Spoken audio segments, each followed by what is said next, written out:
ಅದ್ಭುತವಾಗಿದೆ. ಮತ್ತು first and half sentiment, ತಾಯಿ ಸೆಂಟಿಮೆಂಟು ಪ್ರತಿಯೊಂದಿದೆ. ಸೆಕೆಂಡ್ ಹಾಫ್ ಅಂತೂ ಶಿವರಾಜ್ ಕುಮಾರ್ದು ಮಾಸು. ಮೊದಲು ಮಫ್ತಿ, ಸೆಕೆಂಡ್ ಹಾಫು ವೀರ್ಗಲ್ಲು, ಈಗ ರಣಗಲ್ ಆದಮೇಲೆ ನೆಕ್ಸ್ಟ್ ಕಂಟಿನ್ಯೂ ಆಗುತ್ತೆ. 3ನೇ ಭಾಗ ಬರುತ್ತೆ ಮೇಡಮ್. ಸೂಪರ್ ಆಗಿದೆ ಸಿನಿಮಾ, ಎಲ್ಲ ನೋಡ್ಬೋದು. ಆದಿವಾಸಿ ಶಿವಣ್ಣವ್ರಿಗೆ ಅಂತೂ ultimate super blockbuster. Shivraj Kumar Narthan super, Narthan ನಮ್ಮ ಕೈಗೆ ಸಿಗಲ್ಲ.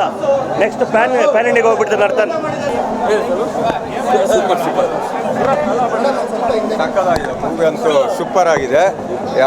ಫಸ್ಟ್ ಇದರಲ್ಲೇ ನಿಮಗೆ ದುಡ್ಡು ವಸೂಲು, ಅದಂತೂ ಪಕ್ಕ. ಶಿವಣ್ಣ ಅಂತವರ ಒಬ್ಬ ಆ್ಯಕ್ಟ್ರಿಗೆ ಇದಕ್ಕಿಂತಲೂ ಇದು ಚೆನ್ನಾಗೈತೆ ಮೂವಿ.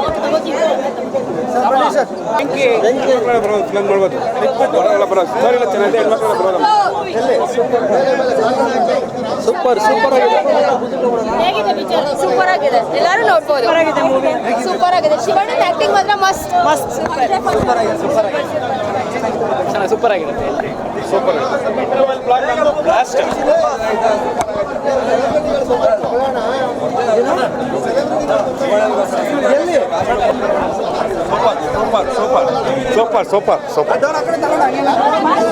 ಸೂಪರ್ ಆಗಿದೆ ಸರ್.